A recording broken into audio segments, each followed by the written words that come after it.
আজকে আমি আপনাদের সামনে কিছু অপ্রিয় সত্য কথা তুলে ধরব। শুনতে হয়তো বা একটু খারাপে লাগতে পারে, কিন্তু এটাই তো বাস্তব, তাই না? ধরুন, আপনি প্রতিনিয়ত অবিরাম ছুটে চলছেন কিসের পিছনে? অর্থের পিছনে। আপনি গাড়ি করবেন, বাড়ি করবেন, সন্তানের ভবিষ্যৎ গড়ে দিবেন, সন্তানকে নিয়ে আপনার অনেক চিন্তা ভাবনা। আপনি যা কিছু করবেন সব কিছু আপনার সন্তান ভোগ করবে এবং সন্তান সুখে শান্তিতে থাকবে। এজন্যে স্বামী স্ত্রী সমানভাবে ছুটে চলতেছেন, প্রতিটা মুহূর্ত, প্রতিটা সেকেন্ড। নিঃশ্বাস নেওয়ার একটু সময় নেই। এখানে আমরা ভুল করতেছি। ভুলটা কোথায় বলুন তো? এই যে আমরা প্রতিনিয়ত ছুটে চলছি অর্থের পিছনে, কিন্তু কার জন্য?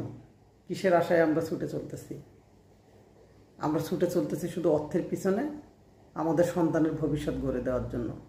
একবারও কি ভেবে দেখলেন না, আপনি যে অর্থের পিছনে ছুটে আপনি বিশাল বিত্তশালী হবেন আর আপনার সন্তানের জন্য সেই সম্পদ রেখে যাবেন, সন্তান যদি সুসন্তান হিসেবে গড়ে না ওঠে তাহলে সেই সম্পদের একদম কোনো মূল্য নাই।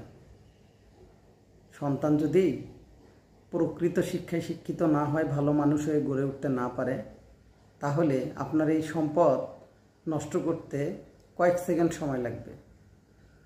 সুতরাং এই অর্থের পিছনে না ছুটে, এর মধ্যে অর্থ প্রয়োজন আছে, যতটুকু দরকার ততটুকু, এর চেয়ে বেশি আমার মনে হয় ছুটে চলাটা আমরা ভুল করছি, নিজেরাও জানি না।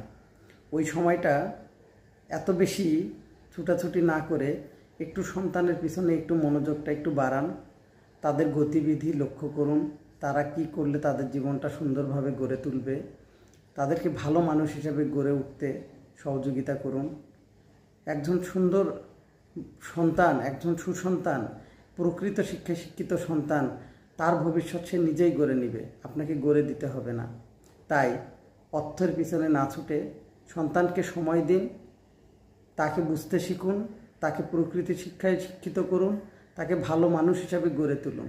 তাহলেই আপনার স্বপ্ন বাস্তবে রূপদান করবে। না হলে শুধু মরীচিকার পিছনে ছুটতেছেন, একদম আপনি জানেন না। ভালো থাকবেন।